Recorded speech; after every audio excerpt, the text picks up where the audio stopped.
एक मोहन लकड़हारे ने एक बड़ा सा पेड़ काटा और उसकी सबसे कोमल टहनी से एक लकड़ी का पुतला बनाया। रात को वो उसे अपनी पत्नी सीता को दे आया। दोनों की कोई भी संतान नहीं थी क्योंकि पत्नी कभी मां नहीं बन सकती थी, इसलिए उन्होंने लकड़ी के पुतले को अपना बच्चा माना। उन्होंने शाम को खाना खाया और सोने लगे। तभी रात में वो पुतला जीवित हो गया और उसकी आवाज से मोहन और सीता जाग गए। उन्होंने हैरान होकर उसे गोद में उठा लिया। जैसे जैसे समय बीता सोनू बड़ा होता गया। उसकी लकड़ी की त्वचा धीरे धीरे मुलायम और इंसानी बन गई। उसका चेहरा अब सुंदर नौजवान का था। सोनू बचपन से ही व्यापार में चालाक था। एक दिन उसने अपने पिता मोहन से 8 सोने के सिक्के मांगे और कहा, पिताजी ये सिक्के मुझे दे दीजिए, मैं इन्हें एक दिन दोगुना करके लौटाऊंगा। मोहन ने मुस्कुराते हुए सिक्के दे दिए और सोनू अपने सपनों को सच करने निकल पड़ा। गाँव के बाजार में पहुँचकर उसने एक पुरानी लोहार की दुकान देखी और कहा, क्या आप मुझे अपनी पहली बनाई हुई तलवार दे सकते हैं? लोहार ने हैरानी से उसे देखा और पूछा, पहली तलवार ही क्यों? उसमें तो जंग लग चुकी है।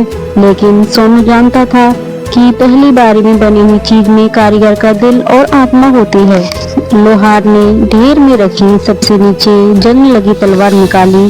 सोनू ने उसे बड़े ध्यान से देखा और फिर 8 सिक्कर देके उसे खरीदा। एक दिन सोनू बाजार गया। वहाँ एक बूढ़ा साधु 2 सोने के बैलों को लेकर आया था जो सोने की मोटी जंजीर से बंधे थे। साधु ने ऐलान किया, जो कोई भी इस जंजीर को काट देगा दोनों बैल उसी के होंगे। लेकिन जंजीर इतनी मजबूत थी कोई उसे तोड़ ना पाया। सोनू भीड़ में से आगे आया। उसने जंग लगी तलवार निकाली और एक ही वार में जंजीर को 2 टुकड़ों में काट दिया। भीड़ देखती रह गई। आजाद हुए सोने के बैल धीरे धीरे गौशाला की ओर चले गए। साधु ने मुस्कुराते हुए कहा, ये कोई साधारण बैल नहीं है, ये आग के गोले खाते हैं। घर लौटकर सोनू ने बड़ा सा ड्रम लिया और उसे आग के कोयलों से भर दिया। बैलों ने कोयले खाए और उनकी आंखों से सोने की चमक निकलने लगी। एक बैल सूर्योदय की दिशा में उड़ गया और दूसरा सूर्यास्त की ओर। सोनू ने उनके पीछे देखा और मन ही मन कुछ सोचा। उसने अपने घर के सामने 2 फव्वारे बनाए, एक में ब्रांडी बहती थी और दूसरे में वाइन। एक दिन सोनू ने अपने पिता से कहा, पिताजी मैं दुनिया देखना चाहता हूँ। पिता को एक रहस्य में संदेश भी दिया, इसी दिन आप मेरे घर के सामने गाड़ी रोक के देखो और उसमें एक गड्ढा खुद कर चढ़ जाए तो समझ लीजिएगा कि मैं मुसीबत में हूँ। आप उस गाड़ी पर बैठ जाना, वो आपको मेरे पास ले आएगी।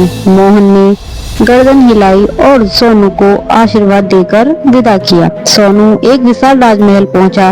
वहां उसने अपनी छोटी छोटी लकड़ियों की आकृति राजा को दिखाई और सोनू की मेहनत ने जल्द ही राजा का दिल जीत लिया। राजा ने अपनी इकलौती बेटी राधा की शादी सोनू से करने का फैसला किया, लेकिन किस्मत को कुछ और ही मंजूर था। शादी की तैयारी के बीच पड़ोसी देश की विशाल सेना ने राजा के राज्य पर हमला कर दिया। युद्ध के मैदान में सोनू ने अपनी हिम्मत दिखाई, अपनी जंग लगी तलवार से दुश्मनों का सामना किया। उसने अकेले ही हजारों सैनिकों को धूल चटाई, लेकिन युद्ध में सोनू को अपनी जान गंवानी पड़ी। उसका शरीर मैदान में बिखर गया। उसी रात मोहन के घर के सामने एक रहस्यमय गाड़ी रुकी। एक गड्ढा कूदकर उस पर चढ़ गया। मोहन को सोनू का संदेश याद आया।